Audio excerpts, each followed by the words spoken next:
السلام عليكم ورحمة الله تعالى وبركاته. سنتطرق اليوم إلى مناقشة موضوع شهادة التعليم المتوسط أو موضوع العلوم الطبيعية لشهادة التعليم المتوسط لهذه السنة ل 2019. الموضوع على العموم مقبول إلا أنه يشوب بعض الغموض. سنتطرق إن شاء الله مباشرة أو ندخل في بعض الإجابات المقترحة التي كانت من اجتهادي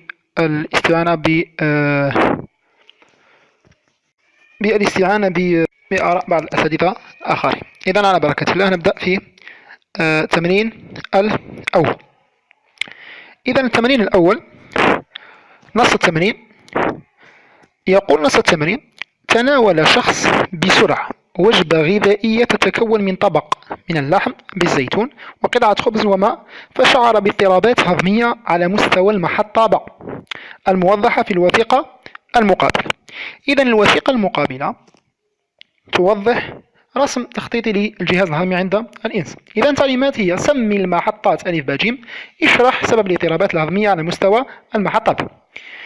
بالنسبة للإجابة المقترحة، تسمية المحطات: المحطة أ هي الفم، المحطة ب هي المعدة، والمحطة ج هي المعي الدقيق. شرح سبب الاضطرابات الهضمية على مستوى المعدة أو على مستوى المحطة ب. يرجع سبب الاضطرابات الهضمية على مستوى المعدة إلى عدم الهضم الجيد للأغذية المتناولة في الفم بسبب تسرع هذا الشخص في الأكل، وهذا يؤدي إلى عدم حدوث هضم آلي للأغذية، أي عدم تفكيك وتمزيق وطحن الأغذية جيدا في الفم، وبالتالي تصل كميات كبيرة من الأغذية في وقت قصير للمعدة، ما يمنع قيامها بعملها بشكل جيد، أي عسر الهضم. كما أن شرب الماء أثناء الأكل يعمل على تقليل تركيز الإنزيمات في المعدة واستغراق مدة أطول في هضم الأغذية، أي عدم حصول الهضم كيميائي بكفاءة عالية. هذا بالنسبة للتمرين الأول. بالنسبة للتمرين الثاني، ونص التمرين الثاني كان حول الزمرة الدموية أو حول الذات ولا ذات. إذا من السلوكات الإنسانية تبرع بالدم أو نقل الدم لشخص مصاب لإنقاذ حياته، لكن قد تحدث عواقب خطيرة أثناء عملية نقل الدم بسبب عدم احترام إجراءات وشروط القواعد الأساسية. أدرس الوثيقتين 1 و 2 وأجيب عن التعليمات. إذن الوثيقة 1 تمثل بعض التجارب عن الزمرة الدموية، والوثيقة 2 تمثل رسم تخطيطي ليوضح ظاهرة تراص أو ظاهرة تشكل معقد مناعي بين كرة دم حمراء وأجسام مضادة. التعليمات: استخرج الزمرة الدموية للأشخاص الأول والثاني والثالث، وفسر علميا إمكانية إنقاذ الشخص المصاب. الإجابة المقترحة: استخراج الزمرة الدموية للأشخاص 1 و2 و3. الشخص الأول زمرته AB نيجاتيف، الشخص الثاني زمرته A بوزيتيف، والشخص الثالث زمرته O بوزيتيف أو O زائد. تقديم تفسير علمي لإمكانية إنقاذ الشخص المصاب.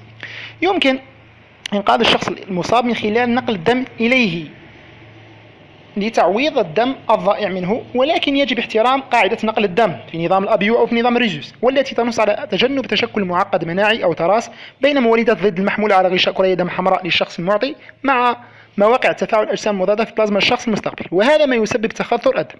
لكي يتم إنقاذ هذا الشخص ذو الزمرة أو بوزيتيف، يجب نقل الدم من الشخص الثالث الذي يحمل زمرة نفسها أو بوزيتيف، لأنه يمتلك مولد ضد وحيد مولد ضد دي على غشاء كرة دم الحمراء، ولا يمتلك الشخص المصاب في مصله أجسام مضادة دي، وبالتالي عدم حدوث تراص بين مولدات الضد والأجسام المضادة. وهذا بتطبيق نظامين: نظام الأبيو ونظام الريزوس. إذن ننتقل إلى الوضعية الإدماجية. الوضعية الإدماجية: نص الوضعية: التدخين آفة اجتماعية يعود ضرره على المدخن والأشخاص المحيطين به. التدخين السلبي هو التدخين أمام الناس أو أمام مجموعة من الأشخاص، تنتج عنه اختلالات وظيفية عضوية، من بين أعراضها ضعف الجسم، صعوبة التنفس، وأمراض خطيرة منها سرطان الحنجرة. لأجل المساهمة في محاربة هذه الآفة يقترح عليك الوثائق التالية. إذا بالاعتماد على الوثائق ومكتسباتك أجب عن التعليمات: استخرج الوظائف الحيوية العضوية المتضررة من آفة التدخين، فسر الأعراض الناجمة عن هذه الآفة، ثم قدم 3 نصائح مبررة لتفادي هذه الآفة.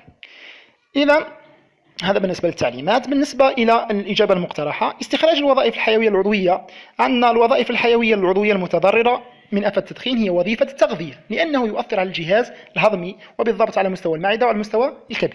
وكذلك وظيفة أخرى وهو وظيفة التنفس، لأنه يؤثر على الجهاز التنفسي الرئتين والحنجرة، كما أنه يؤثر كذلك على الجهاز العصبي وبالضبط مناطق الشعور بالمتعة.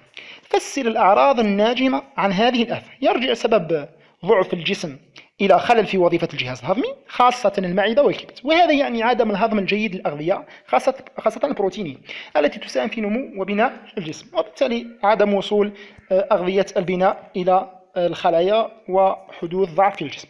كما يرجع سبب صعوبة التنفس إلى إصابة المدخن بفقر الدم نتيجة نقص كرات الدم الحمراء بسبب تخربها بالرصاص الموجود في الدخان، وكذا نقص مساحة سطح تبادل على مستوى الأسنان الرئوية بسبب ترسب مادة القطران فيها، وهذا يعني كمية الأكسجين التي تنقل للخلايا قليلة. إذا بالنسبة إلى التعليم أو بالنسبة إلى جواب تاع السؤال الثالث حول تقديم نصائح مبررة لتفادي التلاميذ، هناك عدة نصائح، يعني هذه بعض النصائح فقط، من بينها ممارسة الرياضة لتقوية أجهزة الجسم أو للمحافظة على أجهزة الجسم، خاصة بالنسبة للجهاز التنفسي بالضبط الرئتين. هناك نصيحة أخرى، هذه النصيحة تتمثل في أو تجنب التدخين السلبي، أو تجنب التدخين السلبي راح يكون بتجنب الجلوس والبقاء أمام أشخاص مدخنين.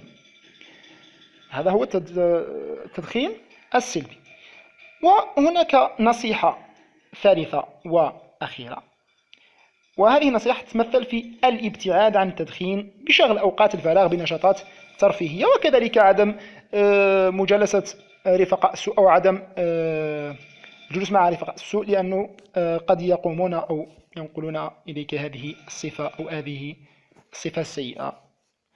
هذا والله أعلم، يعني بالتوفيق للجميع، والسلام عليكم ورحمة الله تعالى وبركاته.